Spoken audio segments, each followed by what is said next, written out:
ज्ञान विविधि संस्कृत के online YouTube channel में मैं अरविंद कुमार आपका पुनः हार्दिक स्वागत करता हूं। हम जो गुप्त वंश है उसका परिचय, स्रोत और प्रमुख जो शासक थे उनकी बेसिक एक दो बातें हमने की थी।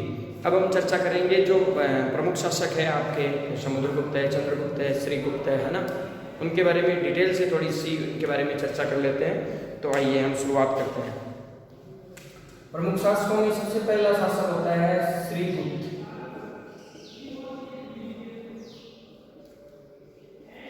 गुप्त वंश का संस्थापक, ठीक है। फिर वास्तविक संस्थापक, अभी हमने चर्चा की थी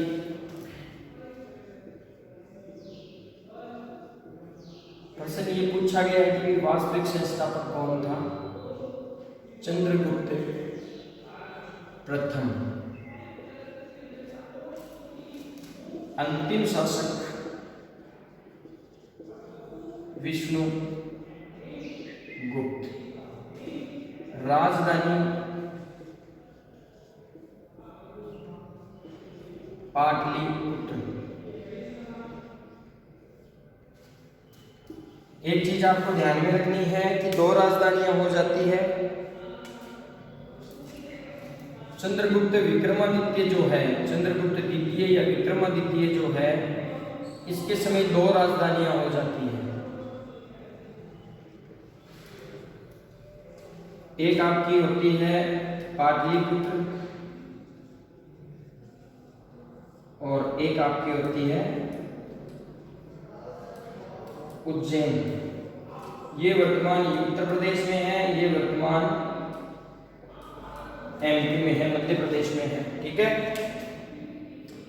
अब चर्चा करते हैं श्रीगुप्त की कि श्रीगुप्त, ये हम चर्चा कर चुके हैं कि गुप्त वंश का संस्थापक था और संस्थापक के साथ इसने प्रमुख जो चीनी भिक्षुओं के लिए इसने मृग शिखावन बनाया था। चीनी भिक्षुओं के लिए मृग शिखावन, इंपॉर्टेंट में डाल देना भाई, ये मृग शिखावन किसने बनाया था? तो श्रीगुप्त ने बनाया था। और श्रीगुप्त का एक अन्य नाम हमें मिलता है चेलिकेतो।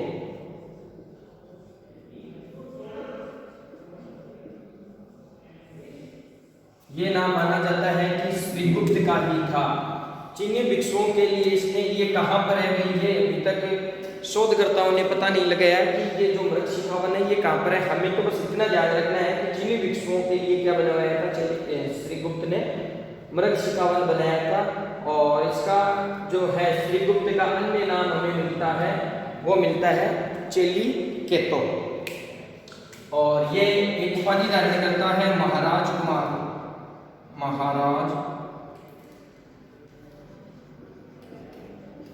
महाराज कुमार की उपाधि धारण करता है। रीत के हिसाब से बेसिक बातें हम देखते हैं जो 10th और 12th की जो बुक है उनमें से। इसके बाद में शासक बन जाता है घटोत्कच। घटोत्कच इसका पुत्र होता है घटोत्कच। और घटोत्कच कुछ समय के लिए जो प्रथम जो है श्रीगुप्त घटोत्कच से, इतना ही ध्यान रखना है इन दोनों ने केवल महाराज कुमार की उपाधि धारण की थी, ठीक है। अब बात आती है कि वास्तविक जो संस्थापक है वो चंद्रगुप्त प्रथम है, लेकिन कुछ इतिहासकारों में आज भी इसी चीज के लेकर मतभेद है कि जो गुप्त जो थे वो किस जाति के थे। अभी हाल ही में जो सेकंड ग्रेड एग्जाम हुई थी, जो वसुंधरा सरकार ने 2018 में करवाई थी, जो कांग्रेस के शासनकाल में हुई थी 2019 में, तो अंतिम जो 2018 का जो दिसंबर माह था उसमें उन्होंने वैकेंसी निकाली थी संस्कृत विभाग की। और जो आरबीसी के तहत जो होती थी सेकंड ग्रेड, उसमें ये क्वेश्चन पूछा गया था कि किसने गुप्तों को क्षेत्रीय कहा है। और ऑप्शन था आपका हीरानंद गौरीशंकर ओझा जी ने इनको क्षेत्रीय माना है। तो सेकंड ग्रेड का प्रश्न था ये। तो हम थोड़ी सी ये चर्चा कर लेते हैं कि गुप्त जो शासक थे किस इतिहासकार ने क्या कहा है। और सर्वाधिक ये मत जो ये मानते हैं, कुछ ये कहते हैं ब्राह्मण थे, कुछ ये मानते हैं वैश्य थे, कुछ मानते हैं शूद्र थे, लेकिन सर्वाधिक इतिहासकार जो है ये इस मत को लेकर सर्वाधिक सहमत है। ज्यादातर इतिहासकार ये कहते हैं कि गुप्त जो थे वो वैश्य थे। ठीक है, सबसे पहले हम बात करते हैं आरसी मजूमदार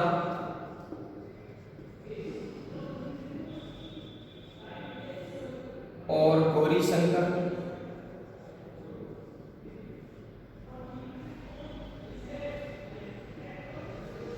हीरानंद ओझा।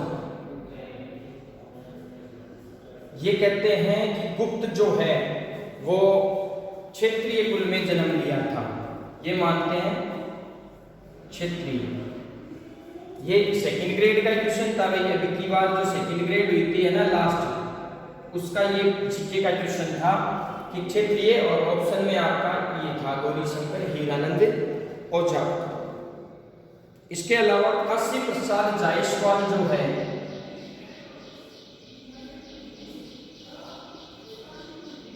केपी जायसवाल भी कहते हैं इनको,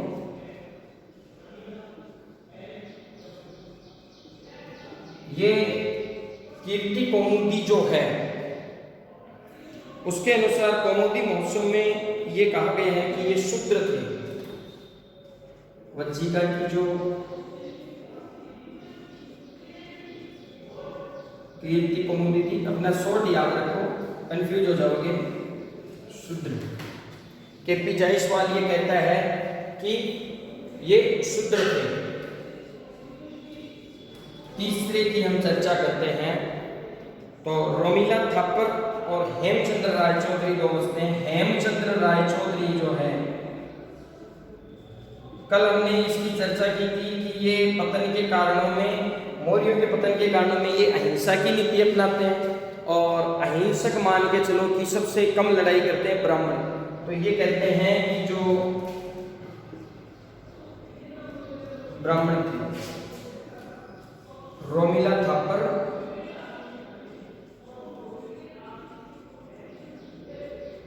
ये कहती है कि, और एलेन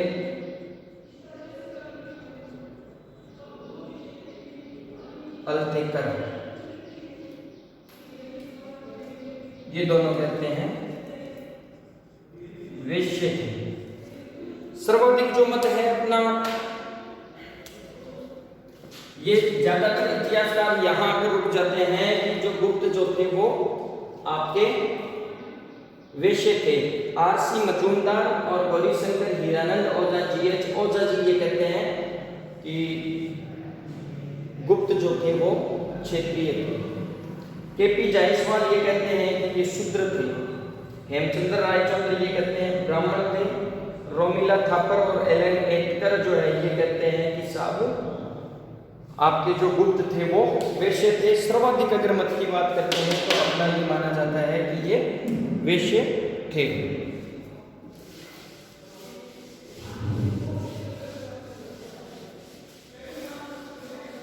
गुप्तों की एक खास बात यह होगी कि एक विशेष हम बात कर लेते हैं तो जिसमें जो विशेष घटना होती है उस पर थोड़ी सी हम चर्चा कर लेते हैं। ये इंपॉर्टेंट के अनुसार आप देख लेना भी थोड़ा सा।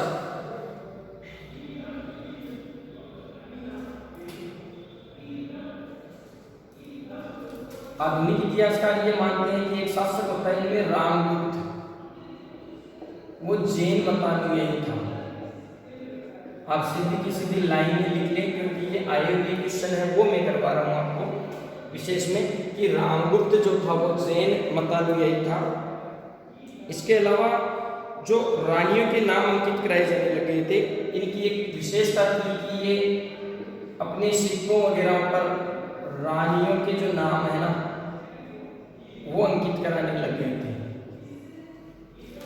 इसके अलावा प्रमुख रूप से ये गुप्तकालीन जो सिक्कों की अगर हम बात करते हैं तो उसमें भी उनकी पत्नी का जो नाम है ना वो भी साथ में आने लग गया था। सिक्कों पर पत्नी का जो नाम है साथ में आने लग गया था। रामगुप्त के बारे में हालांकि कभी नहीं पूछते हैं, अभी तक नहीं पूछा गया है, बस केवल एक बार ये बिहार जो पब्लिक कमीशन सर्विसेज है, जैसे अपनी आरपीएससी होती है, वैसे बीपीएससी में ये एक बार क्वेश्चन पूछा गया है कि रामगुप्त जो है वो किस मत का अनुयायी था। एक तो ये क्वेश्चन है। एक आपका समुद्रगुप्त में आता है, उसकी एक उपाधि आती है पृथ्वी। हालांकि उत्तर प्रदेश में ये पूछा गया था, लेकिन इस प्रश्न को फिर डिलीट कर दिया गया था। हम इसके बारे में आगे चर्चा कर लेंगे। ये गुप्त विशेष में आप देखो कि सिक्कों पर पत्नी का नाम एक साथ आने लगे थे, रानियों के नाम जो है वो अंकित होने लग गए थे। एक छोटी सी बात कर लेते हैं, शासक और उनकी पत्नी और उनकी संतान, ये पूछा जाता है सीधा का सीधा प्रश्न, और आर्टेट में एक बार पूछा भी गया है, तो आप थोड़ा सा इसको देख लीजिएगा कि कौन सा शासक है और किसकी कौन सी पत्नी है। शासक, पत्नी और पुत्र, ठीक है, शासक, पत्नी और संतान या पुत्र। सबसे पहले हम बात करते हैं वास्तविक संस्थापक की, तो वास्तविक संस्थापक था आपका चंद्रगुप्त प्रथम। ये विवाह करता है कुमार देवी से, लिच्छवी यानी जो कुमार देवी है उससे, और इसकी संतान होती है समुद्रगुप्त। फिर ये पुत्र यहाँ आता है, शासक बनता है और आपका विवाह करता है किससे? ये विवाह करता है दत्त देवी से। पत्नी का नाम पूछा गया है कि भाई इसकी पत्नी का नाम क्या था? समुद्रगुप्त की पत्नी का नाम क्यों? ये आप वेरी इंपॉर्टेंट में डाल देना, ये मत समझना कि ये इंपॉर्टेंट नहीं है, ऐसे ही है, ये इंपॉर्टेंट है थोड़ा सा। कई बार सीधा का सीधा पत्नी, क्योंकि ये कुमार देवी नाम के सिक्के चलाता है। हमने चर्चा की थी, कि ये सिक्कों पर रानियों के नाम आने लग गए थे, और सिक्कों पर इसके अलावा जो एक साथ अभिलेख वगैरह है, इनमें रानियों के नाम साथ आने लग गए थे। तो पत्नी का नाम पूछ लेते हैं ना, मिलाने वाले में भी अगर दे देते हैं तो वहां हम कंफ्यूज हो जाएंगे। समुद्रगुप्त की जो पत्नी थी वो थी दत्त देवी, और पुत्र था चंद्रगुप्त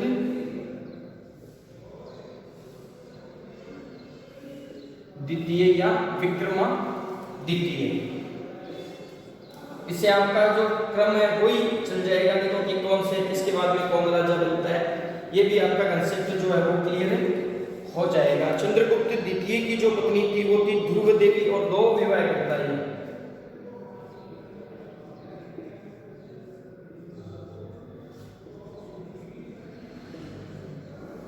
कुबेर नागा से करता है और ध्रुव देवी से करता है। 2 पत्नियां थी भी, है ना? एक सेकंड, ये चल रहा है। इसके 2 पुत्र होते हैं, एक तो होता है कुमार गुप्त, ठीक है। चंद्रगुप्त द्वितीय की जो कुंबेर नागा जो थी उसके एक तो कुमार गुप्त होता है, एक गोविंद गुप्त होता है।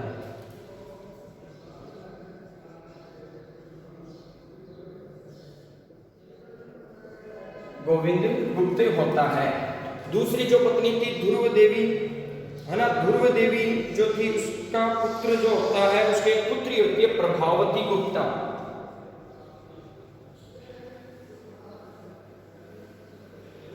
वाकाटकों के साथ क्या उनके साथ इसका प्रभावती गुप्ता, ध्रुव देवी की जो पुत्री होती है। इसके बाद में हमने चर्चा की थी कुमार गुप्त, जिसके काल में नालंदा विश्वविद्यालय हुआ था, तो शासक बनता है आपका कुमार गुप्त। कुमार गुप्त जो है उसकी पत्नी का नाम था अनंत देवी और देवकी। 2 विवाह करता है ये भी, अनंत देवी और देवकी। अनंत देवी के जो पुत्र होता है वो होता है पुरुगुप्त, और उसके पुत्र होता है स्कंद गुप्त। राजा बनता है आपका स्कंद गुप्त। पेन चल रहे हैं, बड़ी समस्या है ये। राजा बनता है आपका स्कंदगुप्त। फिर राजा बनता है स्कंदगुप्त। स्कंदगुप्त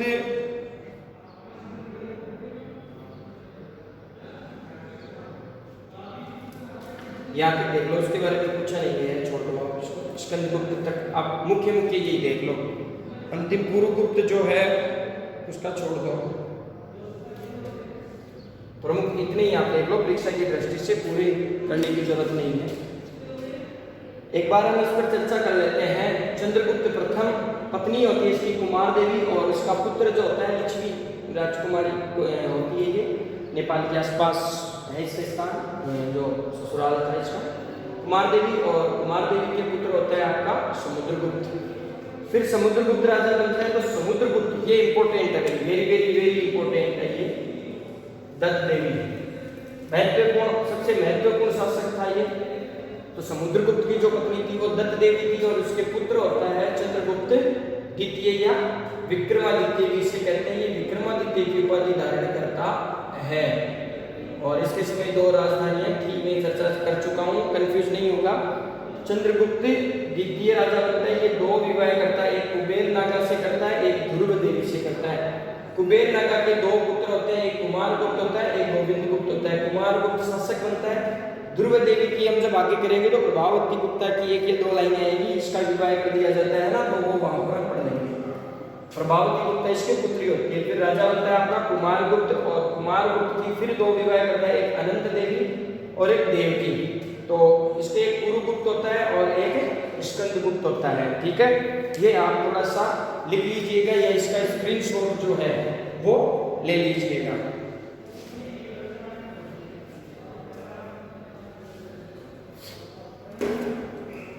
मिटा दो।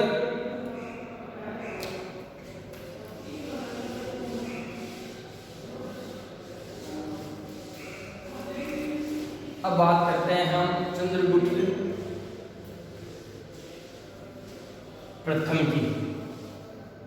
श्रीगुप्त और उसकी कड़ी थी, और ये किस जाति के थे ये भी हम कर चुके हैं, है ना। अब हम बात करते हैं चंद्रगुप्त प्रथम की, कि क्या क्या होता है चंद्रगुप्त प्रथम के समय और क्या नहीं होता है।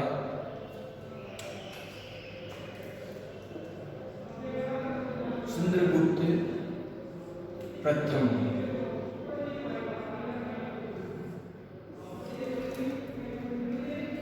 शासनकाल की बात करते हैं तो 319 से 335, ये याद रख लेना।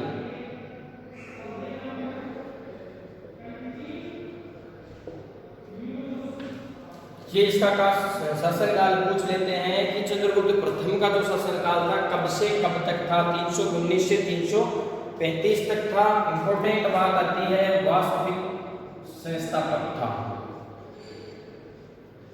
साम्राज्यवादी नीति अपनाता है, वैवाहिक संबंध बनाता है। किसके साथ अभी हमने चर्चा की थी, कुमार देवी के साथ। ठीक है, इसके अलावा ये उपाधि धारण करता है, प्रमुख उपाधि होती है। उस उपाधि में कौन सी उपाधि धारण करता है ये, महाराजा धीराज। पहले महाराज कुमारी करते थे, ये करता है महाराजा धीराज। एक संवंत चलाता है 319 गुप्त संवत। हालांकि इसका प्रयोग जो है वो इसका पुत्र करता है, चंद्रगुप्त द्वितीय जो है वो करता है, संवत चलाता है 319 में गुप्त संवत। ये इंपॉर्टेंट थी। इसके अलावा ये एक चीज और करता है,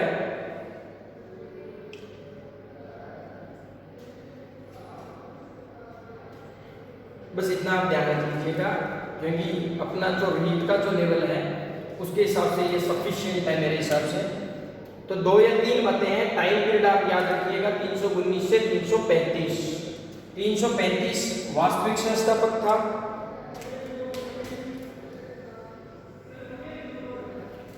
वैवाहिक संबंध करता है, बिंबिसार की तरह अपने साम्राज्य को बढ़ावा देता है। ठीक है, साम्राज्यवादी नेता होता है, राजा होता है।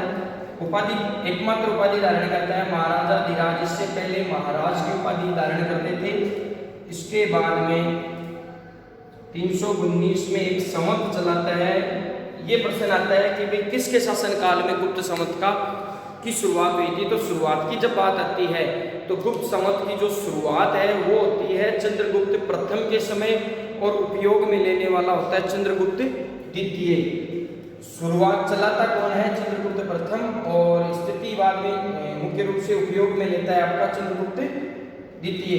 तो ये थोड़ा सा आप ध्यान में रख लीजिएगा। फिर राजा बनता है इसके बाद में इसका पुत्र, जिसके बारे में हम तीसरी बार चर्चा कर रहे हैं, समुद्रगुप्त। बहुत ही महत्वपूर्ण शासक था, सबसे ज्यादा क्वेश्चन पूछे जाते हैं, है ना। समुद्रगुप्त प्राक्रमांक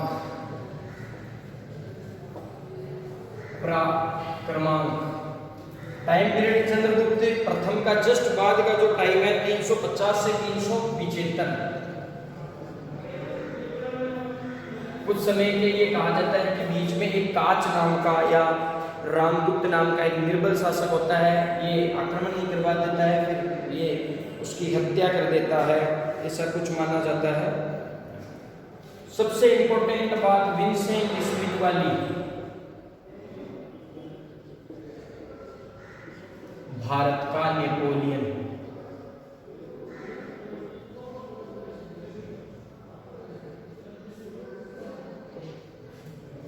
अन्य बात आती है 100 युद्धों का विजेता।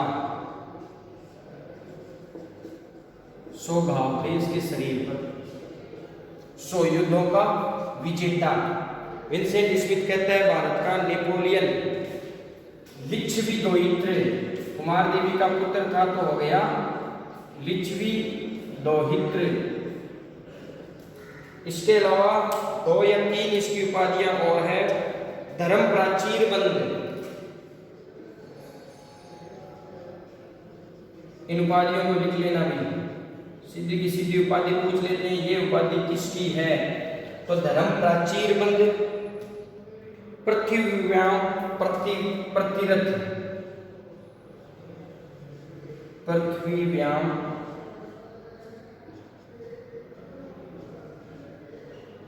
प्रतिरथ।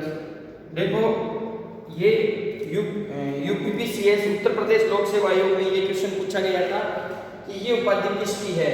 तो ये उपाधि समुद्रगुप्त की है, एक पुस्तक में मिलती है, लेकिन उत्तर प्रदेश सरकार जो है इस प्रश्न को डिलीट मार देती है।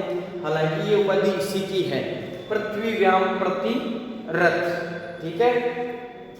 इसके बाद में इसकी उपाधि आती है धरणीबंध।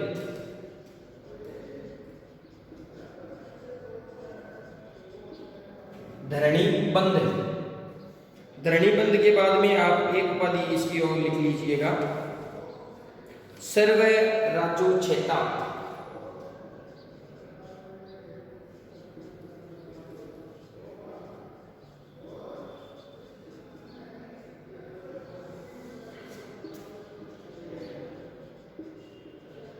सबसे प्रमुख शासक है। इसके सिक्कों पे हमें वीणा बजाते हुए दिखाया गया है ना।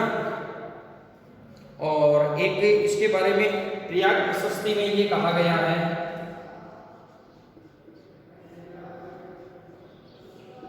प्रयाग प्रशस्ति में एक लाइन मिलती है, काफी बार पूछी गई है।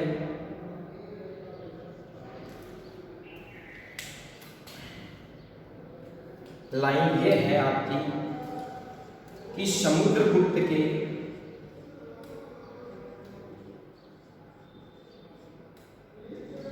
रुष्ट होने पर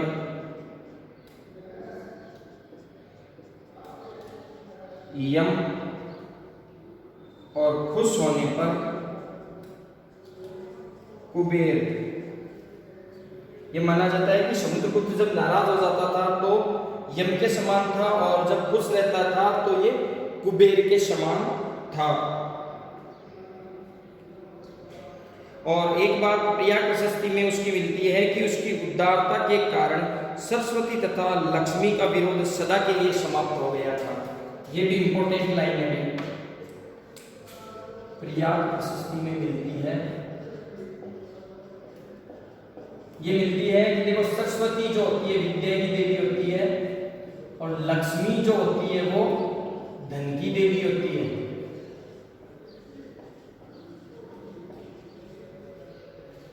ये दोनों कभी भी ये माना जाता है कि ये दोनों जो देवी है लक्ष्मी और सरस्वती जो है धन की देवी जो है अपने और विद्या की देवी है, ये दोनों कभी साथ में नहीं रहती है। लेकिन ये कहा जाता है प्रयाग प्रशस्ति में कि इसकी उदारता के कारण इन दोनों का जो विरोध है आपस में हमेशा के लिए समाप्त हो गया। तो ये लाइन इसमें लिखी गई है प्रयाग प्रशस्ति में कि समुद्रगुप्त की उदारता के कारण लक्ष्मी और सरस्वती का जो विरोध है वो हमेशा के लिए समाप्त हो गया था। रुष्ट होने पर आपका यम के समान और खुश होने पर ये कुबेर के समान माना जाता है। ये बात हमें मिलती है एरण्य अभिलेख में। ठीक है, इसके बाद में हम प्रमुख जो बात है प्रयाग प्रशस्ति जो है इसी के काल में लिखी गई थी, और प्रयाग प्रशस्ति के जो लेखक थे वो थे आपके हरिशेन। ठीक है, और हरिशेन जो थे ये देखो थोड़ा सा इतिहास आप देख लीजिएगा। प्रयाग प्रशस्ति का मूल रूप से इसका निर्माण अशोक करवाता है, अशोक मौर्य करवाता है, और ये कहां पर होता है? कौशाम्बी में होती है। कहां पर होती है? कौशाम्बी में होती है। मध्यकाल में अकबर जो है, अकबर महान के बारे में पढ़ते हैं, ये इसे प्रयागराज में ले आता है। प्रयागराज जो है वर्तमान है आपका इलाहाबाद, जहाँ के अमरूद बड़े फेमस होते हैं। इलाहाबाद का किला सबसे बड़ा था जिसमें जवाहरलाल नेहरू को कैद किया गया था, वही यहाँ पर इसको ले आता है, तब इसका नाम प्रयाग प्रशस्ति मिलता है। और इस पर अशोक बनाता है, समुद्रगुप्त का नाम मिलता है, अकबर इसे लाता है, और इस पर जहांगीर और बीरबल इसके कुछ लेख भी हमें मिलते हैं। ये वेरी वेरी वेरी इंपॉर्टेंट है, ये जरूर आप देख लेना, है ना। जहांगीर और बीरबल का जो उल्लेख हमें मिलता है। ठीक है, मूल रूप से ये कौन करवाता है? अशोक करवाता है। थोड़ा सा प्रयाग प्रशस्ति के बारे में देख लेना। मैं लैंग्वेज आपको बता चुका हूँ कि प्रयाग प्रशस्ति जो है वो संस्कृत भाषा में है, हरिशेन उसके रचनाकार हैं, और जो प्रयाग प्रशस्ति है वो मूल रूप से अशोक मौर्य ने करवाई थी, और ये कौशाम्बी में थी उस समय। कौशाम्बी से मध्यकाल का एक महान शासक होता है, मुगल काल का जो तीसरा जो राजा होता है अकबर इसे प्रयाग में ले आते हैं। प्रयाग जो है वो इलाहाबाद में है, और इलाहाबाद में जब इसके बाद में आने के बाद इसमें जहांगीर और आपके बीरबल का लेख भी हमें मिलता है, और इसकी पत्नी का नाम जो था समुद्रगुप्त की का वो था दत्त देवी। ठीक है बच्चों, ये अपनी 2 क्लासें जो है गुप्त काल की अपने कंप्लीट हो चुकी है। इसके बाद में हम जो समुद्रगुप्त की पूरी डिटेल्स है, ये 9 राजाओं को हराता है और एक तरफ 12 राजाओं को हराता है, उनके साथ किसके साथ कौन सी नीति अपनाता है, उनके बारे में विशेष रूप से हम चर्चा करेंगे। तब तक के लिए धन्यवाद।